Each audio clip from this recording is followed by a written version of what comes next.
अस्सलाम वालेकुम नाज़रीन, आज का सच के साथ मैं हूँ Nadeem Hussain. Election commission of Pakistan जो है वो इस वक्त इम्तहान में है। आज वजारत ख़जाना ने 17.4 अरब रुपये जो हैं वो इलेक्शन कमीशन को जारी कर दिए हैं। इससे सेक्रेटरी वजारत ख़जाना को इलेक्शन कमीशन ने तलब किया था और कहा था कि हमने आपको अपनी ज़रूरत बताई है जो आपने पूरी नहीं की है और इलेक्शन को वक्त पर कराने के लिए इस रकम की फौरी ज़रूरत है। लिहाजा वो रकम जो है वो अदा कर दी गई है और इस तरीके से अब तक 27.4 अरब रुपये जो हैं वो इलेक्शन कमीशन को फराहम किए जा चुके हैं और अब इलेक्शन जो है वो यकीनी है कि 8 फरवरी को होने जा रहा है। लेकिन इलेक्शन कमीशन को लेकर बहुत सारे सवालात जो हैं वो उठ रहे हैं। इलेक्शन कमीशन की जो गैर जानिबदारी है उसको भी सवालिया निशान बनाया जा रहा है और इस हवाले से सिंध में मुस्लिम लीग नवाज़ और MKM का मौक़िफ़ एक है, जबकि पाकिस्तान पीपल्स पार्टी जो है वो लेवल प्लेइंग फील्ड का जो है वो मुतालबा कर रही है और वो ये बात कह रही है कि उनके साथ जो सलूक किया जा रहा है वो नहीं है कि जिसके नतीजे में ये कहा जा सके कि इंतखाबात जो हैं वो गैर जानिबदाराना होंगे। इसके साथ साथ सियासी जमातें जो हैं वो अभी तक अपने बयानिए को मुकम्मल करने के लिए लगता ये है कि सिर्फ तैयारी के अंदर हैं। मुस्लिम लीग नवाज़ जो है वो फिल वक्त अपने जो इंतखाबी मराहिल के हवाले से टिकटों की फ़ाइनलाइजेशन में जो है वो मसरूफ़ है। उनके पार्लिमानी बोर्ड्स के इजलास हो रहे हैं और ज़ाहिर है कि इन सूरत हाल में जब ये टिकटें फ़ाइनल हो जाएंगी तो दिखाई ये देता है कि मुस्लिम लीग नवाज़ जो है फिर मैदान अमल में उतरेगी। उसमें एक चीज़ का उनको एक और इंतज़ार है, वो ये है कि मियाँ नवाज़ शरीफ के जो अल अज़ीज़िया रेफरेंस का मामला है वो किस करवट बैठता है, ताकि वो जो हैं वो एक उम्मीदवार के तौर पे और मुस्लिम लीग कायद की हैसियत से जो है वो इलेक्शन को लेकर मुहिम को लेकर चल सकें। पाकिस्तान पीपल्स पार्टी जो है वो इस वक्त एंटी मुस्लिम लीग नवाज़ रवैया जो है वो अपनाए हुए है और उनको वो लाडला भी कह रहे हैं और ये भी कह रहे हैं कि उनको लाया जा रहा है और तमाम तर सहूलतकारी जो है वो उन्हीं के लिए है। मुस्लिम लीग नवाज़ का JUI से भी इंतखाबी इत्तेहाद हो गया है, MKM भी उनके साथ है और ज़ाहिर है बलूचिस्तान में भी उन्होंने एक इलेक्टेबल्स की तादाद जो है अपने साथ शामिल की है। पाकिस्तान तहरीक इंसाफ इस वक्त तितर बितर है और आज अकबर एस बाबर जो कि पाकिस्तान तहरीक इंसाफ के बुनियादी रुकन है उन्होंने PTI के इंट्रा पार्टी इलेक्शंस को जो है वो चैलेंज कर दिया है और उन्होंने कहा है कि जब तक इंट्रा पार्टी इलेक्शंस जो हैं वो कायद व ज़वाबित के मुताबिक नहीं हो जाते उस वक्त तक बल्ले का निशान जो है वो PTI को ना दिया जाए। इस सूरत हाल के अंदर इंतखाबात का इनेकाद होने जा रहा है और अब देखना ये है कि यहाँ से बहुत सारे मसाइल हैं, बहुत सारे सवालात हैं, लेकिन जो एक अवामी मंजरनामा है वो इस सारी सूरत हाल से जो है वो गायब दिखाई देता है। अपने अपनी सफ़बंदियाँ हो रही हैं, अपने अपने मामलात जो हैं उनकी दुरुस्तगी की बात हो रही है, अपना मौक़िफ़ बयान किया जा रहा है, लेकिन अभी तक जो एक इलेक्शन स्लोगन्स होते हैं वो उस तरीके से उभर कर सामने नहीं आए हैं। ये वो सूरत हाल है जिस पर करेंगे बात। आपका अपने मेहमानों से तारुफ़ करवाते हैं। हमारे साथ मौजूद हैं खुर्रम दस्तगीर खान साहब, सीनियर रहनुमा हैं मुस्लिम लीग नवाज़ के। हमारे साथ मौजूद हैं नईम हैदर पंचौदा साहब, पाकिस्तान तहरीक इंसाफ से उनका ताल्लुक़ है और मुमताज़ कानूनदान भी हैं। इसमें खुर्रम दस्तगीर साहब ये फरमाइएगा कि आप अभी तक मैदान अमल में नहीं उतरे हैं उस तरीके से जिस तरीके से पाकिस्तान पीपल्स पार्टी जो है वो अवामी राब्ता मुहिम पे निकली हुई है। बिलावल भुट्टो जरदारी साहब जो हैं वो खुद जा रहे हैं। बाकी जो पार्टियां हैं पाकिस्तान तहरीक इंसाफ पार्लियामेंटेरियन और इस्तेकाम पाकिस्तान पार्टी, वो तो जितना उनमें दमखम है वो उस हवाले से चल रहे हैं। आपका ये जो सूरत हाल है इसकी वजह क्या है? जी, इस वक्त 2 काम हो रहे हैं। इस वक्त आपने कहा कि जी अवाम के इश्यूज़ के ऊपर बात नहीं हो रही। मुस्लिम लीग नून की जो मंशूर कमेटी है वो एक बड़ी संजीदगी से इस पर कोशिश कर रहे हैं कि इंशाअल्लाह जो पाकिस्तान के मसाइल का हल है, महंगाई है, पाकिस्तान रुपए की कदर में गिरना है, पाकिस्तान का जो इस वक्त अंदरूनी डेट जो है, डोमेस्टिक डेट उसका बहरान है, इन सारे इश्यूज़ के ऊपर बड़ी संजीदा गुफ्तगू हो रही है और वो मंशूर इंशाअल्लाह जैसे ही शेड्यूल अनाउंस होगा तो वो हम रिलीज़ करेंगे। साथ ही पार्लिमानी बोर्ड जो है, आज तीसरा दिन था उसका, जिसमें वो मुख्तलिफ उम्मीदवार हैं उनके इंटरव्यूज हो रहे हैं, पूरे मुल्क से लोग आ रहे हैं इंटरव्यू के लिए, तो लिहाजा वो हम अपने प्रोसेसेस कर रहे हैं। और आपने लेकिन दुरुस्त कहा कि उसमें जो इशू है वो यही है कि मोहम्मद नवाज शरीफ की जो कानूनी उनके सामने रुकावटें थी, एक अल्लाह ताला ने दूर कर दी। बिलाखिर सब्र जीत गया और जबर हार गया। तो आने वाले दिनों में अगर दूसरी ये नाइंसाफी जो है उसकी भी वहाँ हमें रीड्रेस होता है, तो इंशाल्लाह वो भी बेहतरी आएगी।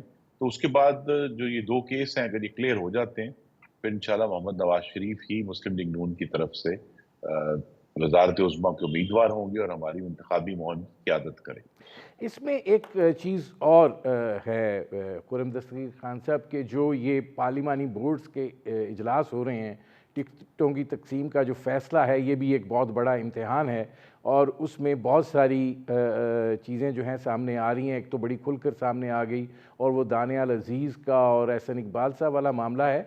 ये दानियाल अज़ीज़ साहब एहसन इकबाल के साथ ठीक है, आप उस सतह के ऊपर वो तो उन्होंने पूरी पार्टी को लपेट दिया है।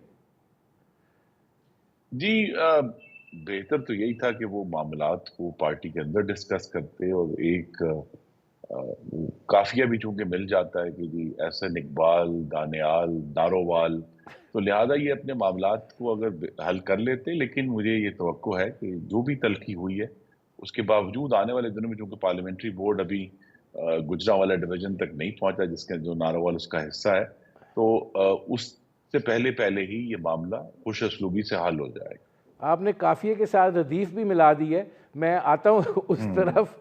अच्छा, इसमें नईम हैदर पंजोता साहब, अब तहरीक इंसाफ के इंट्रा पार्टी इलेक्शन जो हैं वो इलेक्शन कमीशन में चैलेंज हो गए। इससे पहले कि मैं आपसे सवाल करूं, आज अकबर एस बाबर साहब ने जो प्रेस कॉन्फ्रेंस की बाहर निकल के, उसमें उन्होंने क्या कहा, वो ज़रा सुन लीजिए। दिसंबर पाकिस्तान तहरीक इंसाफ मरकजी दफ्तर में गए और हमने वहाँ जो मरकजी दफ्तर के नुमाइंदे हैं उनसे हमने तीन चीज़ें मांगी। हमने कहा हमें वोटर लिस्ट दी जाए, हमने कहा हमें इलेक्शन के कवायद और ज़वाबित दिए जाए, हमने कहा कि हमें जो इलेक्शन का जो तरीक़ेकार है, कैंडिडेट जो वोटर लिस्ट है वो दी जाए। आप यकीन कीजिए उन्होंने बड़ी सच्चाई से कहा कि ये चीज़ एग्जिस्ट ही नहीं करती, ऐसी चीज़ मौजूद ही नहीं है, तो हम आपको कैसे दें। अब इसमें नईम पंजोता साहब, सवाल ये है कि अगर आपने ठीक है इंट्रा पार्टी इलेक्शन करवाने थे तो एक रस्मी तौर पे कार्रवाई तो तरीक़ाकार और क़वाइद व ज़वाबित के मुताबिक हो जाती। अब आपको इलेक्शन कमीशन ऑफ पाकिस्तान के अंदर फिर एक नई चैलेंजिंग सूरत हाल जो है उसका सामना करना पड़ेगा। आपको लगता है कि आप बल्ले का निशान जो है वो ले पाएंगे? क्योंकि उसके अंदर बड़ी नवाजिश जी। पहली बात तो ये है कि अकबर एस बाबर साहब के बारे में 2-3 चीज़ें क्लियर कर दूं। ये हर रोज़ आकर कहते हैं कि मैं बानी जो है वो पाकिस्तान तहरीक इंसाफ हूँ, उन बानियों में शामिल हूँ। तो पहली बात तो ये है कि ये बानी मेंबर नहीं है।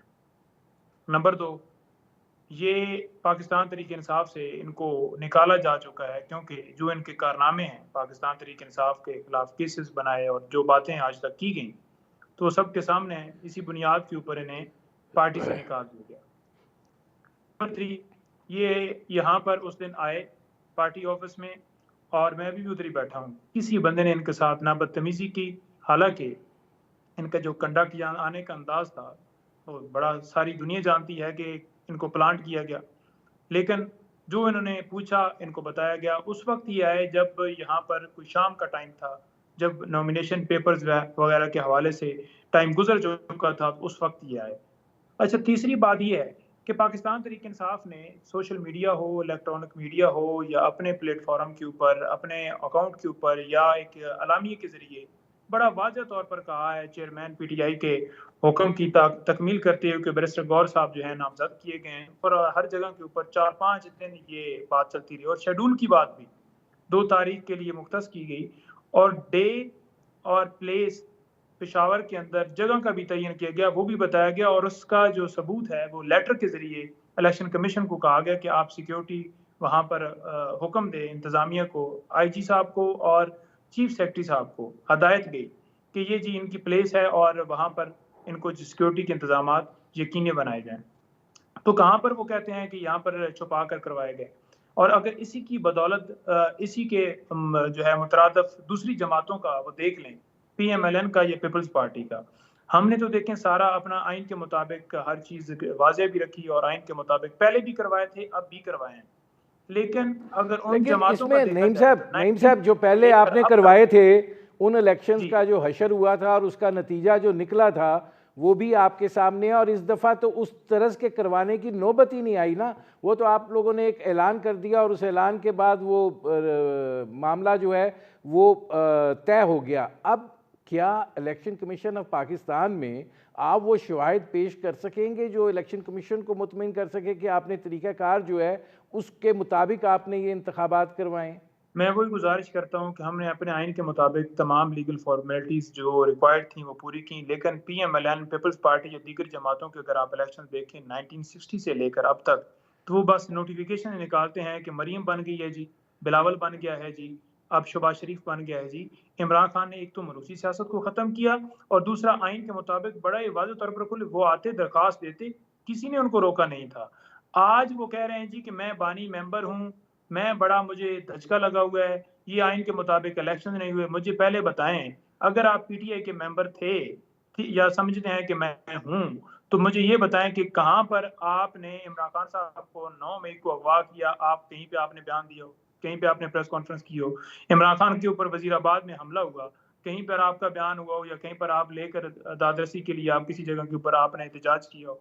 आप मुझे बताएं कि जुडिशियल कम्प्लेक्स से इमरान खान साहब के ऊपर हमला हुआ, कोई नहीं, वो सारी चीजें देखें, वो एक अलग चीज है, वो एक इख्तिलाफ चल रहा था। नहीं, वो नईम साहब एक इख्तिलाफ चल रहा था, ऐसे प्लांट किए हुए लोगों का कोई फर्क नहीं पड़ता। मैं आता हूँ नईम साहब जी, मैं वही गुजारिश कर रहा हूँ कि इलेक्शन कमीशन को इस वक्त चाहिए, हमने तमाम दस्तावेजात जमा करवा दिए हैं और इलेक्शन कमीशन को चाहिए कि ऐसे बैरूपियों को बिल्कुल एंटरटेन ना किए जाए।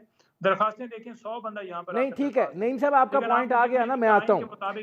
अच्छा, इसमें अब खुर्रम दस्तगीर खान साहब ये फरमाइएगा कि ये जो पार्टी इलेक्शंस वाला मामला है, ये सियासी जमातों के लिए एक सवालिया निशान तो बना हुआ है। में जो असल इसकी बुनियादी बात होनी चाहिए कि क्या इलेक्शन कमीशन ने सब जमातों को बराबर मयार पर जांचा है, वो कोई भी मयार हो जाए वो। तो अब हमने भी अपने इंटरनल पार्टी इलेक्शंस कराए हैं और हजारों कारकुनों की मौजूदगी में करवाए हैं, अभी ज्यादा देर नहीं हुई कानून पर अमल दरामद के लिए। तो लिहाजा बजाय ये कि हम किसी के भी इलेक्शंस को चैलेंज करें, हमें तो अपना जवाब देना है कि हमने अपना प्रोसेस जो है वो अपने आइन के मुताबिक पूरा किया है और अब इलेक्शन कमीशन ने ये फैसला करना है कि वो इलेक्शन जो थे वो क्या दुरुस्त थे या नहीं थे। तो लिहाजा यहाँ तो जो पार्टियों के इंट्रा पार्टी इलेक्शंस हैं वो एक हमेशा से चैलेंज रहा है, लेकिन नदीम साहब, हम सबको ये भी देखना है कि हम ने एक जमहूरी मुकाबले में जाना है 8 फरवरी को, और अगर मुस्लिम लीग नून या जो उसके साथ 14 और जमातें थी हुकूमत में, अगर हम गैर जमहूरी लोग होते तो हमारे लिए बड़ा आसान था कि हम सुप्रीम कोर्ट में रेफरेंस फाइल कर देते कि जी 9 मई के वाक़े की बुनियाद पर PTI को कालादम करार दे दिया जाए, जिस तरह PTI ने TLP को कालादम करार दिया था। लेकिन हमने ऐसा नहीं किया, हम खुद जमहूरी लोग हैं और जमहूरी मुकाबले पर यकीन रखते हैं।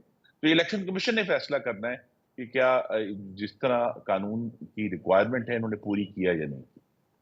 अच्छा, अब इसमें खुर्रम दस्तगीर साहब एक और सवाल फिर मैं ज़रा आगे इसको लेकर बढ़ता हूँ, ये है कि एक तसव्वुर, एक तासुर जो है उसको उभारा जा रहा है और पाकिस्तान पीपल्स पार्टी उसको एडवोकेट भी कर रही है, लेकिन उससे पहले इलेक्शन कमीशन की जो मैंने शुरू में बात की थी कि उसका इम्तिहान शुरू हो चुका है, मतलब जो सिंध का आपका चैप्टर है वो इलेक्शन कमीशन जो है उसके हवाले से उसके सवालात हैं और जानिबदारी का इल्ज़ाम जो है वो लगाया जा रहा है सूबाई सतह के ऊपर। तो आपको लगता है कि इलेक्शन कमीशन ऑफ पाकिस्तान जो है वो इस वक्त इंतखाबात को शफाफियत के हवाले से जो है एक बड़ा मरहला दरपेश है?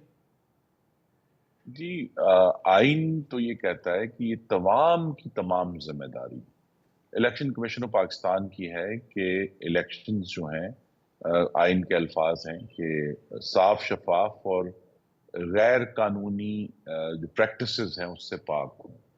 तो लिहाजा उनके सामने एक चैलेंज जरूर है। ये जो अभी डीलिमिटेशन का प्रोसेस हुआ है हल्का बंदियों का, उस पे हम सबको शिकायत है। मुझे अपने हल्के में शिकायत है कि मेरे जो मजबूत इलाके थे वो मुझसे निकाल कर जो है मुझे किसी और जगह पर मेरा हल्का मजीद वसी कर दिया गया है। हम सबको शिकायत हुई है। तो लिहाजा हर जगह पे हर जो उम्मीदवार है वो चाहता है कि उसको उस जहां वो मजबूत है वो उसके हल्के में आए। लेकिन इलेक्शन कमीशन ने हमने पिटिशंस भी की, पिटिशंस पर कोई अमल दरामद नहीं हुआ। और ये हकीकत ये है कि आने वाली जो पार्लियामान है उसको ये जो इलेक्शंस एक्ट है उसमें ये तरमीम करनी होगी कि ये डीलिमिटेशन के प्रोसेस की गाइडलाइंस हैं वो ज्यादा बेहतर हों। क्योंकि हमें ये समझ नहीं आई कि अगर एक जिले में नशिस्तों की तादाद वही रहती है जो 2018 में थी, तो फिर हदबंदियां तब्दील करने से क्या मकसद हासिल होगा?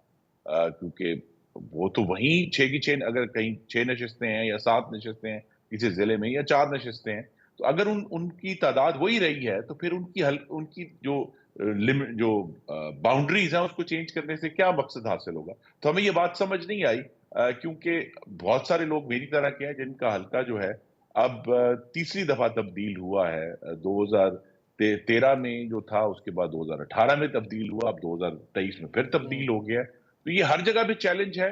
लेकिन यहाँ ये सोचने की बात है कि क्या सिस्टमेटिकली कहीं अगर तो कानून की खिलाफ वर्जी इलेक्शन कमीशन कर रहा है तो जरूर उस पर एतराज करना चाहिए। लेकिन अब हमने ये देखा है कि जी सबके लिए बराबर का सलूक हुआ है, तो फिर हमें फिर ये असल तो एक्सेप्टेबल है। पाकिस्तान के अवाम के पास जाना है। ठीक है नाज़रीन, हमारी गुफ्तगू जारी है। वक्त हुआ एक मुख्तसर से कमर्शियल ब्रेक का, मिलते हैं इस वक्फे के बाद।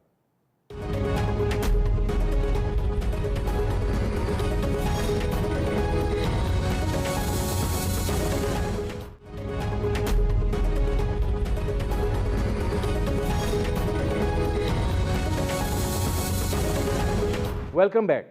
अच्छा, अब नईम साहब ये फरमाइएगा कि ये जो हल्का बंदियों वाला मामला है, मैं देख रहा था कि आपकी पार्टी के जो लोग हैं उनके भी खैबर पख्तूनख्वा के अंदर जो हैं वो एतराज़ात हैं।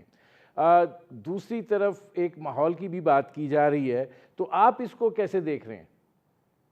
देखिए, बहुत शुक्रिया। मैं समझता हूँ कि इस वक्त हीले बहाने, फंड्स नहीं है, सिक्योरिटीज नहीं है, ये नहीं है, वो नहीं है, वो ख़त्म करके सुप्रीम कोर्ट के हुक्म की तकमील करते हुए, पहले आपने सुप्रीम कोर्ट के हुक्म को हवा में उड़ाया, पंजाब और केपी में आइन की आपने धज्जियां उड़ाई, आइन शिकनी की। अब जो है आइन शिकनी नहीं करनी चाहिए, सुप्रीम कोर्ट के हुक्म की तकमील करते हुए आपको मुकर्रर वक्त के ऊपर इलेक्शन करवाने चाहिए। नहीं, वो तो नईम साहब अब होंगे, क्योंकि तारीख जो है वो सुप्रीम कोर्ट ने सबसे दस्तखत करा के अपने पास रखा हुआ है और कह दिया कि पत्थर पर लकीर है। मैं वही गुजारिश कर रहा हूँ। और दूसरी, इसके अंदर मैं बड़ी वाज़ेह तौर पर ये गुजारिश करूँगा आपके प्रोग्राम के तवस्सुत से कि इस वक्त कुछ लोग मांग रहे हैं लेवल प्लेइंग फील्ड, कुछ लोग कह रहे हैं जी कि फील्ड हमें हासिल है, बाकी भी अपनी फील्ड ढूंढें। हमारी गुजारिश है कि इस मुल्क को फील्ड दी जाए, इस मुल्क की आवाम का मजाक जो है वो ना बनाया जाए, लोगों की जो है तौहीन ना की जाए। ये आवाम की तौहीन कर रहे हैं, ये जमहूरियत के ऊपर हमला है। फ्री एंड फेयर इलेक्शन ऐसे नहीं होते कि लोग, कोई किसी का वालिद फौत हुआ हो तो वो जनाजे में जाए और पुलिस वहां पर पहुंच जाए। नहीं, अब नईम साहब उसमें फिर सवाल ये पैदा हो जाता है कि क्या फिर 2018 में जिस तरीके से इलेक्शन हो रहे थे वो फ्री एंड फेयर तरीकाकार है, जिसको जो अब सारा कुछ खुलकर सामने आ चुका हुआ है, वो हो तो फिर फ्री एंड फेयर है?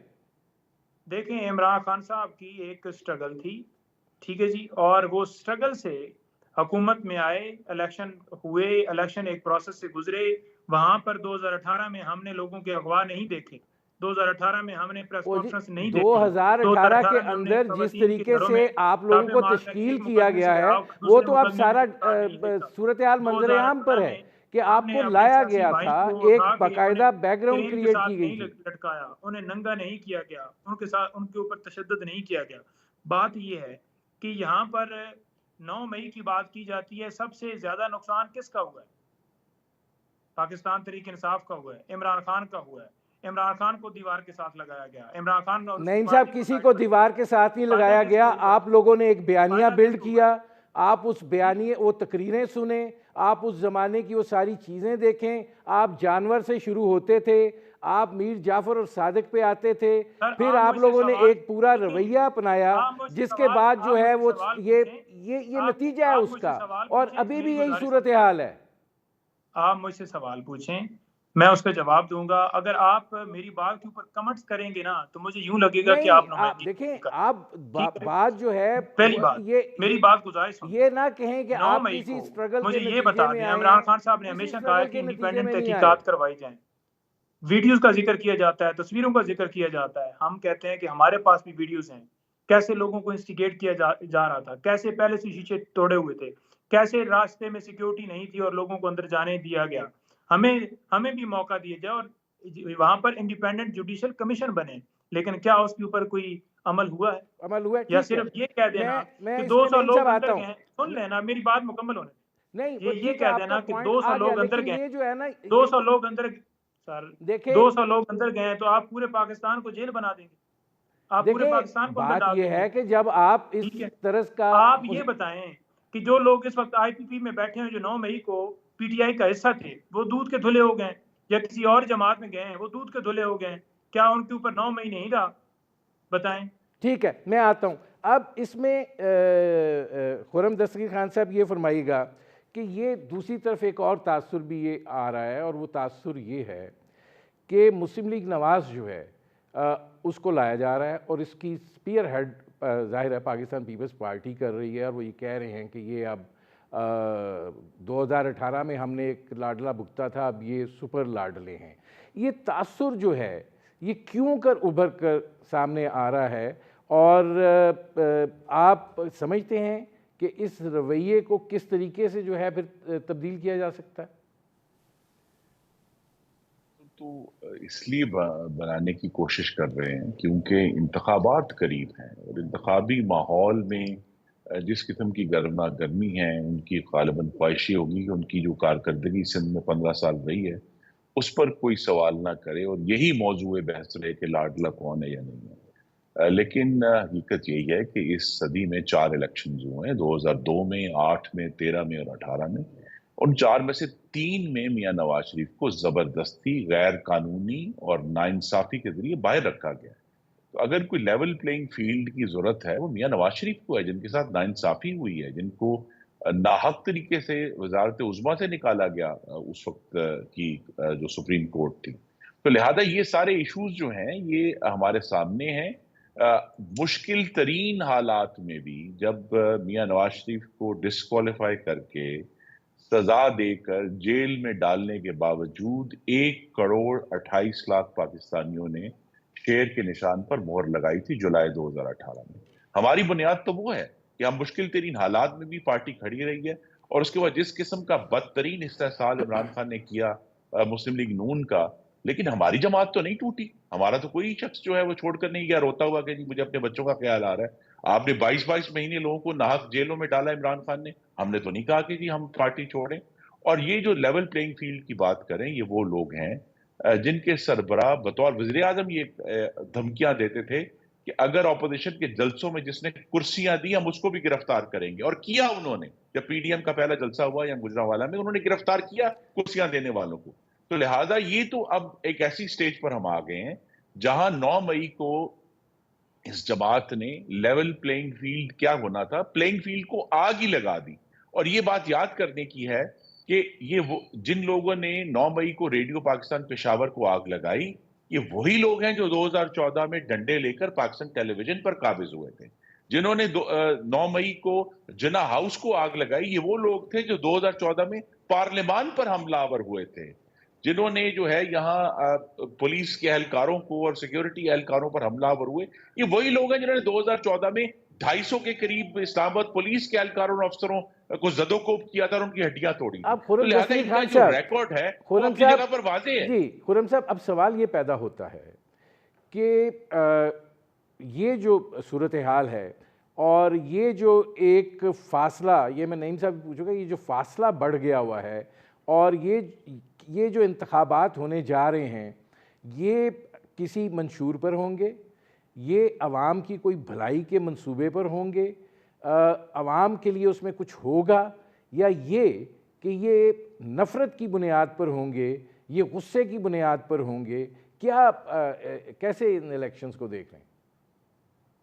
जी देखिए नदीम साहब, जिस बुनियाद पर होंगे वो बुनियाद मोहम्मद नवाज शरीफ ने 21 अक्टूबर की अपनी तकरीर में रख दी थी, जिसमें उन्होंने किसी को जानवर नहीं कहा, किसी को मीर सादिक नहीं कहा, किसी को गद्दार नहीं कहा, कोई इंतकाम की बात नहीं की, और सिर्फ पाकिस्तान के अवाम के मसाइल और उनके दुखों पर मरहम रखने की बात की। तो हमारा तो एजेंडा बड़ा क्लियर है। जब हमारा मंशूर सामने आएगा तो आप देखेंगे उसके पहले सफ़े पर महंगाई का कंट्रोल लिखा हुआ है, उसके पहले सफ़े पर पाकिस्तान के रुपए की कदर में जो कमी है उसको रोकने का मंसूबा होगा, और हमें किस तरह नया रोजगार पैदा करना है ये उसमें लिखा होगा।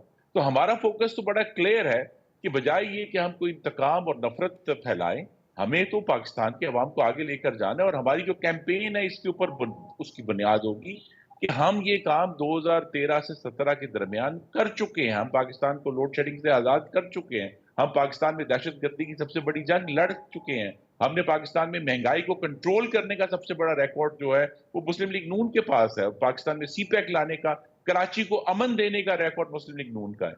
हम तो उसकी बुनियाद पर ये पाकिस्तान के अवाम के पास जा रहे हैं कि हमने पहले भी करके दिखाया और हम तैयार हैं इसको दोबारा करके दिखाने के लिए। तो तरक्की और जो पाकिस्तान के में रहने वालों की फलाह है वही हमारा एजेंडा है। हमारा एजेंडा नफरत नहीं है। अगर नफरत होता तो मियां नवाज शरीफ के पास बहुत मौका था, वो 21 अक्टूबर को नफरत और इंतकाम का इजहार कर देते, लेकिन ये उनका एजेंडा नहीं है। अब नईम साहब, सवाल ये है कि ये ज़रा इसको इस तरीके से लीजिए कि आप लोग इस वक्त किसी सियासी हकीकत तस्लीम करने के लिए तैयार नहीं हैं।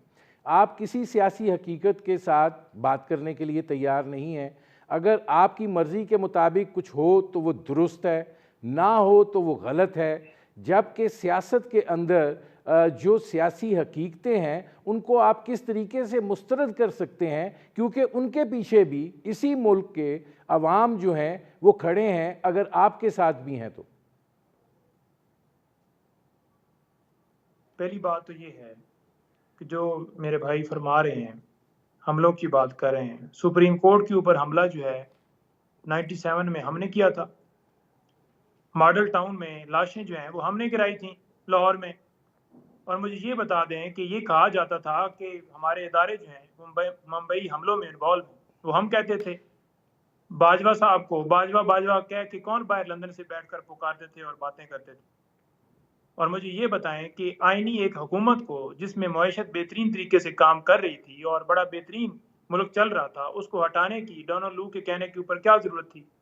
क्या आपने आके नहीं साहब, पहले तो आप ये तय कर लें कि डोनाल्ड लू के कहने पर हुकूमत उठाई गई है कि नहीं, पहले ये फैसला तो कर लें। ये ऐसे नहीं है, वो बोलते रहे, आपने उनको कोई बात नहीं की। मैं जब भी बोलता हूँ आप मुझसे दरमियान में सवाल करते हैं, ठीक है? फिर उधर भी ऐसे सवाल किया करें। नहीं, उधर भी किया है ना, उनसे पूछा है। नहीं, किधर पूछा है?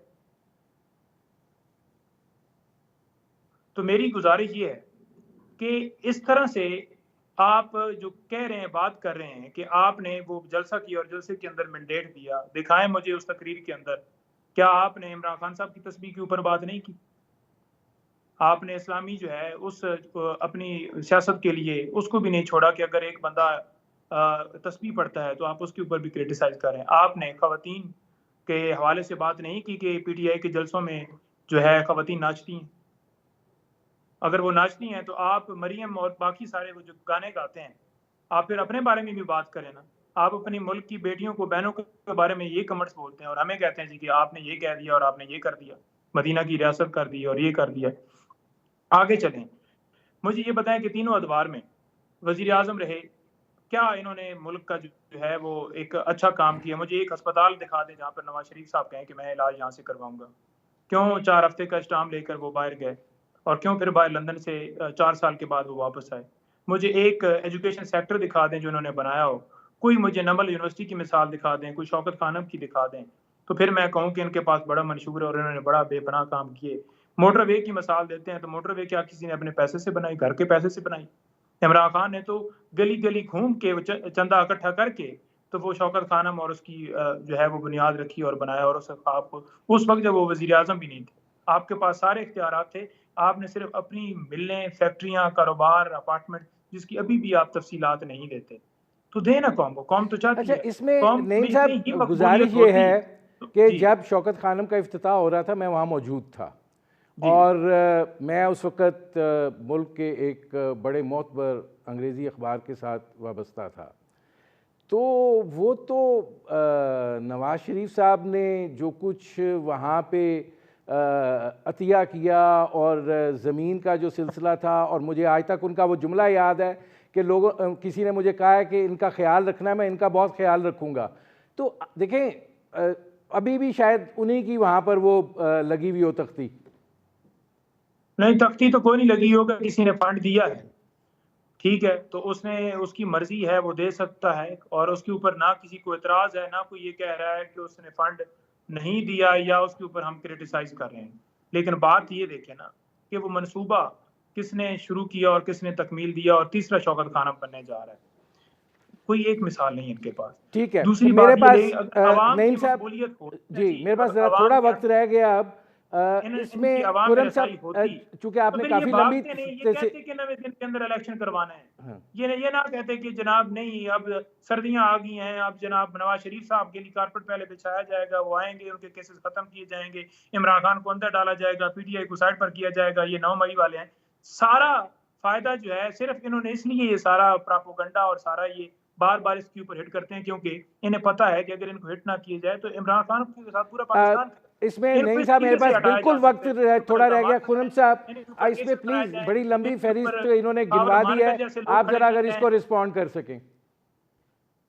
जी, मैं तो सिर्फ यही कहूंगा अपने भाई को कि नया पाकिस्तान बनाने में तो ये मुकम्मल नाकाम रहे, लेकिन वो नई पीटीआई जिसके जलसों में पाक फौज पाक फौज जिंदाबाद के नारे लग रहे हैं, तो हमें ये बता दें कि क्या एजेंडा है। क्या इमरान खान की गुफ्तगू एजेंडा है जो उन्होंने की है कोर्ट में, या जो उनके जलसों में नारे लग रहे हैं?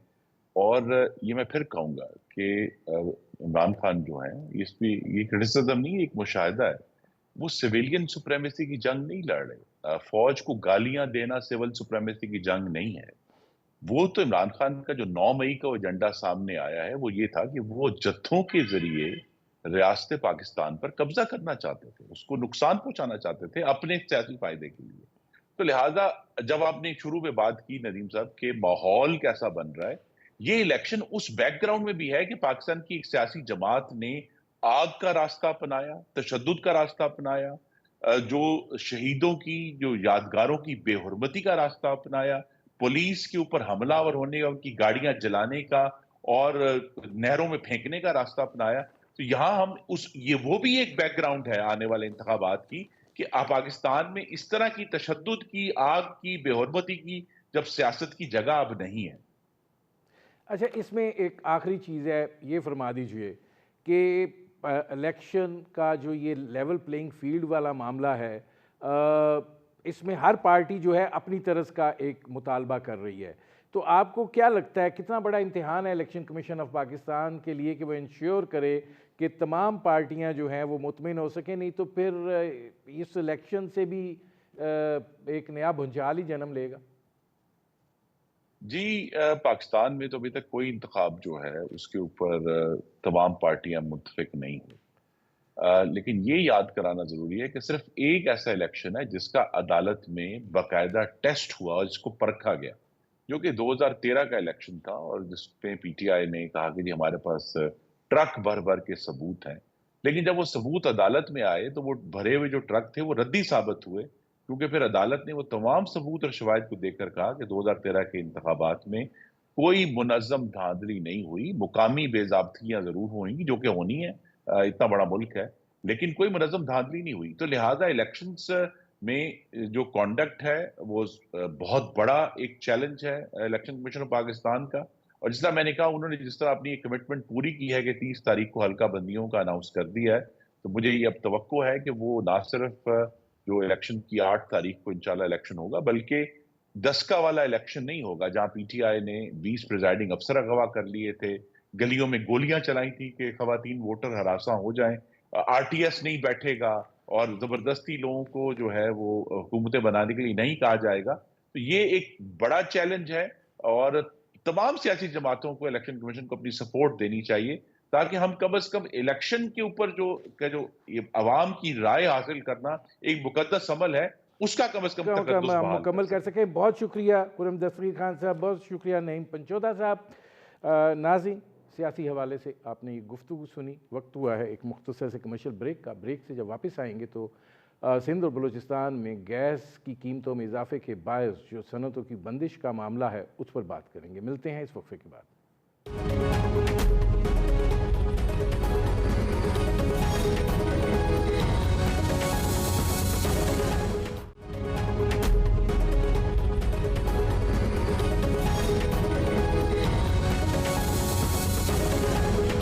Welcome back. नाज़रीन, सिंध और बलूचिस्तान में गैस की कीमतों में इजाफे के बायस जो सनतें हैं उनकी एक रोज़ा हड़ताल की गई। अब इस बात का इंदिया दिया जा रहा है कि अगर इस हवाले से हुकूमत ने कोई पेशरफ्त ना की और इन गैस की कीमतों पर नज़रसानी ना की तो एक हफ़्ते की हड़ताल जो है वो भी की जा सकती है। ज़ाहिर है कि वो ये बात कह रहे हैं कि ना तो मुकामी सतह पर और ना ही बरामदी सतह के ऊपर हमारी एक कंपेटिटिव हैसियत रह जाती है जिसके नतीजे में हम बाकी लोगों का मुकाबला कर सकें।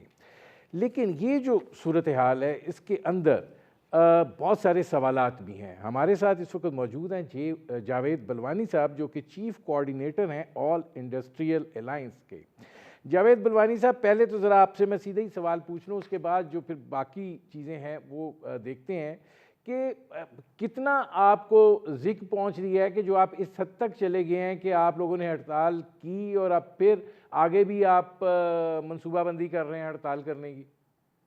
देखिए, बिस्मिल्लाहिर्रहमानिर्रहीम, ये एक रेगुलेटरी बॉडी है ओगरा जो प्राइस फिक्स करती है। उन्होंने प्राइस फिक्स करके दिया 1350 रुपए, जो कि SSGPL और SSGCL ने उसके अंदर पिटीशन दाखिल की थी। वो एक अदालत की तरह होती है और उन्होंने उनकी सारी कंडीशन मान ली और उसके अंदर मुनाफा 22% 1350 में शामिल है। हम वो मुनाफे के समेत 1350 जो ओगरा ने डिटरमिन किया है प्राइस, वो देने को तैयार है। क्योंकि देखें, पहले आज से 2023 में पहले ऑलरेडी 820 से इन्होंने 1100 प्राइस की, अब 1100 से 1350 पे ले गए। तो जब हमने 1350 इन्होंने की, ये ले गए 2100 और 2200 पे। हमने इनसे कहा कि भाई ये 2100 और 2200 क्यों कर रहे हो, जब वो ओगरा ने डिटरमिन किया 1350। तो वो ये कह रहे हैं कि आपसे हम क्रॉस सब्सिडी भी लेंगे और आपसे जो आज तक जो सर्कुलर डेब्ट इतना हो गया है वो भी लेंगे। अब मुझे ये बताएं कि आज तक इंडस्ट्री ने कोई सब्सिडी नहीं ली और ये इंडस्ट्री का आज ये हाल है कि जो प्राइस ये 2100-2200 कह रहे हैं, ये इंडस्ट्री एब्जॉर्ब नहीं कर सकती। इंडस्ट्री के जेब से नुकसान हो जाएगा, प्रॉफिट का नुकसान नहीं होगा, समझे? तो ये एक्चुअल प्रॉब्लम है। तो इनको हमारी रिक्वेस्ट है कि जो 1350 है वो आप प्राइस कर दें और क्रॉस सब्सिडी हमसे ना दें। और जो सेक्टर को सब्सिडी दे रहे हैं ये, वो फर्टिलाइजर सेक्टर जो कि 40-40 अरब रुपए सालाना इनका प्रॉफिट है। हम कहते हैं कि सब्सिडी देने का मकसद क्या होता है, प्रॉफिट देना, कि सब्सिडी देने का मकसद ये है कि वो इंडस्ट्री चल सके और इंडस्ट्री नुकसान ना करे। अब ये फर्टिलाइजर को सब्सिडी दे रहे हैं क्रॉस, और सब्सिडी दे रहे हैं डोमेस्टिक को। डोमेस्टिक के अंदर इतना लाइन लॉसेस है, जितना लाइन लॉसेस है उतना इंडस्ट्री की रिक्वायरमेंट है उससे कम। तो आप मुझे ये बताएं, एक जगह आप लाइन लॉसेस हो रहा है उनको सब्सिडी दे रहे हैं, एक जगह चोरी हो रही है। इसमें जावेद बलवानी साहब, इससे पहले कि मैं आपसे ये पूछूं कि क्या हुकूमत के साथ हुआ है, वो एक मौका ये भी आता है कि जी ये जो बरामदी इंडस्ट्री है ये अनड्यू तकाजे भी करते हैं, रुपए की जो डिवैल्यूएशन होती है इतना उसमें कुशन आ जाता है कि ये एब्जॉर्ब कर सकते हैं, लेकिन ये उसके बावजूद तकाजे इनके ख़त्म होने में नहीं आते हैं।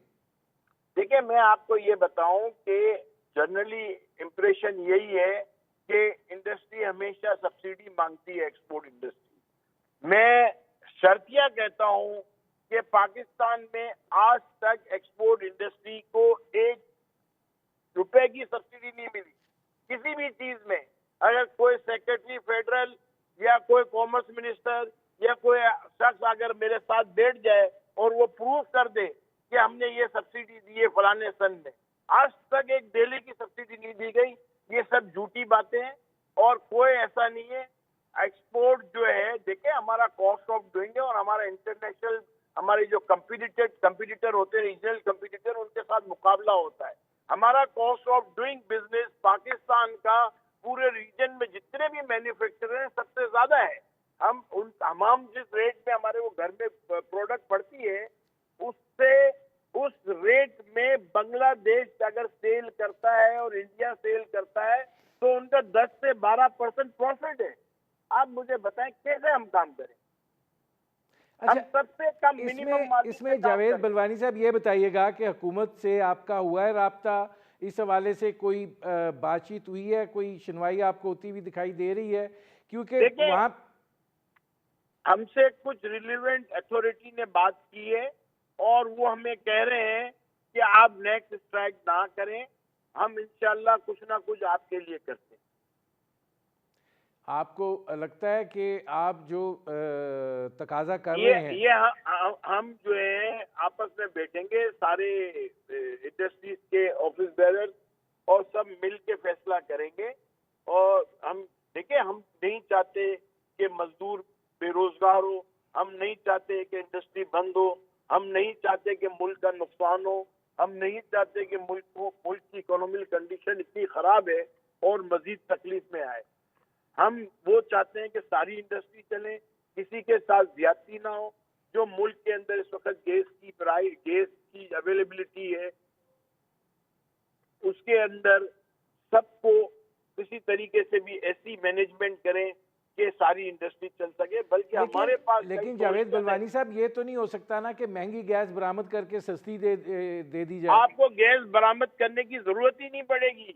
आपको मैं यही समझाना चाह रहा हूँ कि डोमेस्टिक के अंदर आप मुझे ये बताएं, जब डोमेस्टिक को गैस देते हैं तो उसके अंदर ये एक सेंटेंस यूज करते हैं, गरीब आवाम को हमको गैस देनी है। आपसे मैं सवाल करता हूँ कि defence society, Gulberg society, P society और जितने भी बेंगलोर हैं जहाँ वो गरीब आवाम है, वो एलपीजी पे शिफ्ट कर दें उनको क्यों सस्ती गैस दे रहे हैं, उनको क्यों सब्सिडी दे रहे हैं? भाई आप कम से कम जो गरीब आवाम जो पॉवर्टी लाइन से नीचे, उनकी मदद करें। हम सब करते हैं और हम सब करते हैं। आज पाकिस्तान के अंदर जितना रफाई इदारे काम कर रहे हैं, आप मुझे बताएं हमारे रीजन के अंदर कहीं भी इतने नहीं काम करते। नहीं तो जावेद बलवानी साहब, वो ये भी तो सवाल पैदा होता है ना कि आप क्यों कीमत देने के लिए तैयार नहीं है जबकि आपका प्रॉफिट जो है देने को वो तैयार बहुत बढ़ जाता है। हम वो कीमत देने को तैयार हैं जिसमें 20-22% मुनाफा है। आप मुझे बताएं कोई कारोबार हमें बता दें जिसमें 22% मुनाफा हो, हम भी वही काम शुरू कर दें। तो ये जो अब आपका जो गैस की कीमत का तयन है, अब आपको लगता है कि इस गुफ्तो-शनीद के नतीजे में कहीं आप फिट इन हो जाएंगे और मामला जो है सेटल डाउन हो जाएगा? हम इनको, हमारे पास फार्मूला है, हम इनके मसले हल कर सकते हैं, इनके रेवेन्यू के मसले भी हल कर सकते हैं, मगर वो सही तरीके से ईमानदारी से उस पर काम करें जैसे हम कहते हैं, तो सब मसले हल हो सकते हैं। नहीं, फार्मूला आपका क्या है? देखिए, हमारा फार्मूला ये है कि जो इंडस्ट्रीज को ये क्रॉस सब्सिडी दे रहे हैं, अगर वो इंडस्ट्रीज का प्रॉफिट है तो बहुत ज्यादा, तो उसके प्रॉफिट को कम किया जाए, उसके मुनाफे में से नुकसान होगा उसको आप कोशिश करें उसकी प्राइस बढ़े। समझे? एक अगर इंडस्ट्री 40 अरब रुपए कमा रही है साल के, हम बोले 40 की जगह वो 10 अरब या 12 अरब रुपए कमाए, तो उसका जो बैलेंस, जो पैसा जो आपने उसका कम किया प्रॉफिट का, वो आप उसकी प्राइस को बढ़ा दें। इस तरह आपको करना पड़ेगा। इस तरह जो है डोमेस्टिक के अंदर जो सोसाइटीज जो बंगलोर में रहते हैं उनको फॉरेन एलपीजी पे शिफ्ट करें तो आपके लैंड लॉसेस कम हो जाएंगे। आपको आरएलएनजी भी इंपोर्ट करने की जरूरत नहीं पड़ी। मतलब आप करें तो सही, कुछ तो करें। आपने मेहनत नहीं करनी, आपने फिगर्स यहाँ से यहाँ कर दिए। जैसे हर साल जो है हमारा FBR, फेडरल बोर्ड रेवेन्यू, वो क्या करता है, जो टैक्स नेट में उन पे टैक्स बढ़ा दो। अरे नए लोगों को लाओ टैक्स नेट पे। वो कोशिश कर रहे हैं, बहुत शुक्रिया जावेद बलवानी साहब हमसे बात करने का। नाज़रीन, मेरे प्रोग्राम का वक्त ख़त्म हुआ, अब तक के लिए इतना ही, इजाज़त दीजिए, अल्लाह हाफ़िज़।